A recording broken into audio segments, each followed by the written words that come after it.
ব্যক্তি। আপনারা সবাই জানেন যে বাংলাদেশে 5ই আগস্ট যাওয়ার পর থেকে কিন্তু একটা দল ভাগাভাগি বা সরকার ভাগাভাগি চলতেছে। ঠিক তেমনই আমাদের সামনে কিছু দুজন ব্যক্তি আছে, একজন হচ্ছে বিএনপি, আরেকজন হচ্ছে জামাত। তো আমরা দেখতে পাচ্ছি যে দুইজনের বক্তব্য দেওয়ার কারণে কিন্তু দুইজনের মাঝে একটি বিতণ্ডা চলতেছে। এই বলতেছে এটা মিথ্যা বলতেছে, এই বলতেছে এটা সত্য বলছে। তো আমরা দুইজনের কাছ থেকে জানতে চাবো যে তাদের দুইজনের মতামত কি, কে সত্য বলতেছে, কে মিথ্যা বলতেছে।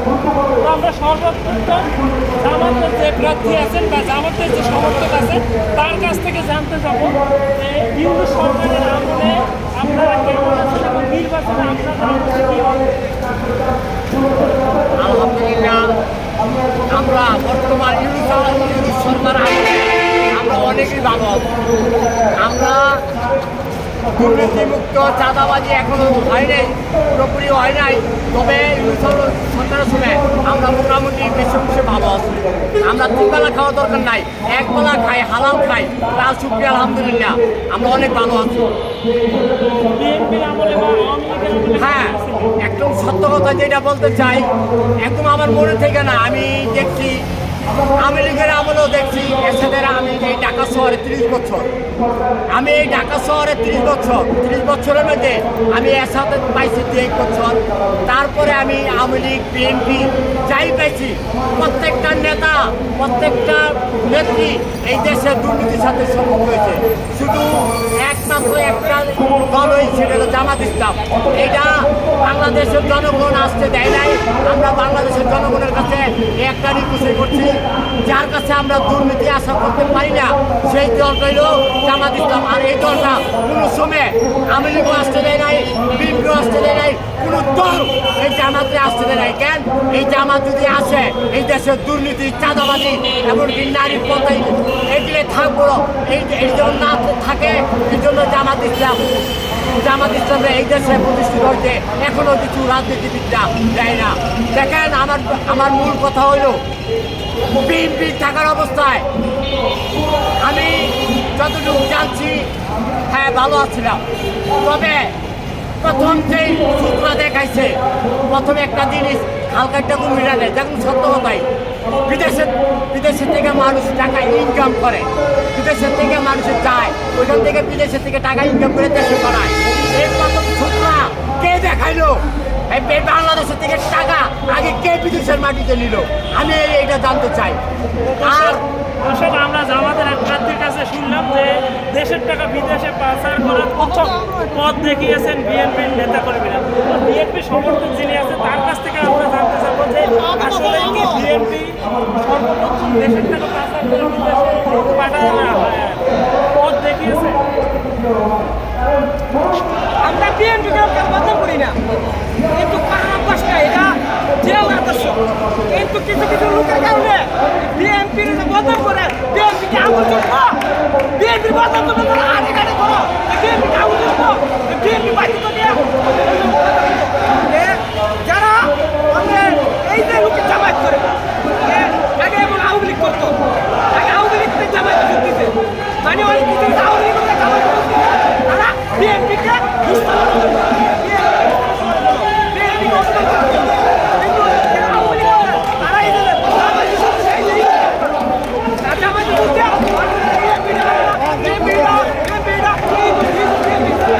কিন্তু এটা কথা না, জনগণের জামায়াতের মধ্যে ভাইতারা নাই, দিল্লিকে জামায়াত আইতে পারে নাই, সেটা তুমি নীতি বলছো জামায়াত আইতে পারে, জামায়াতকে আইতে পারে, জামায়াতের এত সমর্থন দেয়, জামায়াত আইতে পারে না।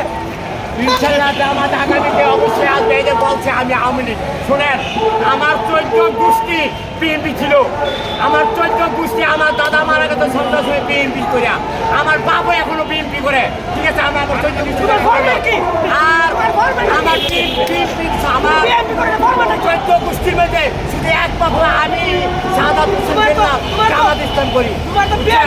আর এটাই আমার অপরাধ, এটাই আমার অপরাধ, ঠিক আছে? দেখেন, আমার মূল বিষয় হলো আমি আওয়ামী লীগের আমলে আমি এই যে এখন পায়ের গাড়ি চালাই, দেখেন এই দেখেন, এই যে এখন ট্রাক্টরের গাড়ি চালাই, এই যে আমার অটো ছিল, আওয়ামী লীগের আমলে আমার অটো গেছে 7 ধারায় আমি মামলা খাইছি। আমার এই রিস্কার হ্যান্ডেল থেকে কইলা রাজনীতি ভাঙচুর চালাও পুরাও যত ধরনের মারা পুলিশ মার্ডার থেকে শুরু করে আমার মামলা দিছে। এই শেখ হাসিনা পতন হওয়ার পরে আমি জেলখানা থেকে মুক্তি পাইছি, নাহলে আজও আমি জেলখানায় থাকতাম যদি শেখ হাসিনা এই ফেসিলিটি দুর্নীতি নেতৃত্ব এই দেশের থেকে ত্যাগ না হইতো। আমার মূল বিষয় হলো এখন বিএনপি সরকার আসে নাই, এখন বিএনপি সরকার আসে নাই, এই জন্যই বিএনপি নেতারা আমার বাড়ি তো আমি এই জন্যই আমি বলছি বিএনপি নেতাদের উপরে আমি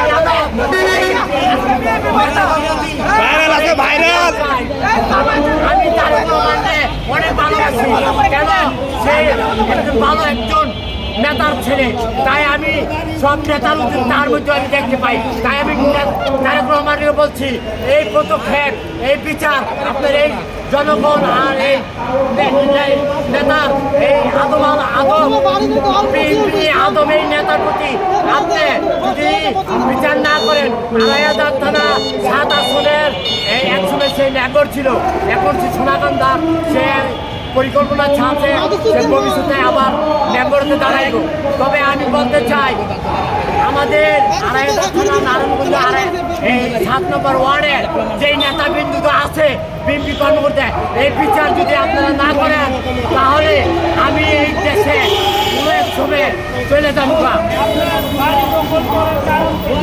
আমার বাড়ি দখল করা এক পিছনে জায়গা আছে, আমার এক পিছনে জায়গা আছে, তাই সেই বাড়ি দখল আর আমার জায়গাটা তো রাস্তার লগে, আমার রাস্তার লগে সামান্য 3 টাকা এই জায়গার জন্য এই বাড়িতে পারে না।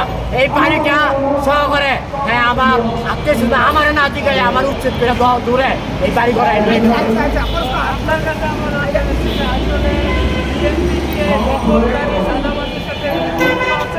একজনের বাড়ি বৈশাল কথাটা তুই জানা কথাটা এই লাগবে আওয়ামী লীগে আমলে যে তার রাজপথে ছিল একবার আমি আমার নজরে লাগি বৈশাল কথা কোন কাকরাই কোন পুনরুদ্ধার দিই নাই এইলা মানে একটা বিএনপির উপর দুঃস্থাপনের জন্য বিএনপির এই একুশে কি জানেন বিএনপি বিদেশ যাবো গা ডক্টর ইউনূস আরো কয়েক বছর থাকতো ডক্টর ইউনূস থাকলে তারা টাকা পয়সা জমা দেবো বিনিয়োগ করতে হবে বিদেশে যাবো বলছে টাকা পয়সা দেয় বিদেশ যাবো এই সবাই তার মানে তারা যেটা বুঝাইলো ডক্টর ইউনূস আর 2-3 বছর তাও থাকলে এইলা ভালো হবে ভালো হবে জমাতে ভালো হবে কারণ কি জমা দেওয়ার সব দল জানাইছে এই কারণে এলা ভালো ডক্টর ইউনূস থাকলে তারা বাংলাদেশের কোন ধরনের বৃষ্কলা আছে সেই দুর্নীতির সাথে চাঁদাবাজির সাথে শ্রমিকরা নিচে অধিকার পানা সব অধিকার পানা এটা দেয় না মানে ডক্টর জনগণ তত্ত্বাবধান সরকার ডক্টর ইউনূসকে বাঁচাইছে বুড়ের জন্য সে ডক্টর ইউনূস বুড় দিবে জনগণের বুড়ে আশা পূর্ণ করবে এইটা আর হারা কত চাপ থাকবো এই ডক্টরকে জনগণের সরকার শুনেন একটা মনোনীত আমরা পাগলের মতো নাচা গান পাগল হলে হবে না, সঠিকতা এই ডক্টর ইউনূসকে কে বসাইছে? এই ছাত্ররা আমি আপনি এই বাংলাদেশের প্রত্যেকটা নাগরিক একমত হইয়া এই ডক্টর ইউনূসকে বসাইছে।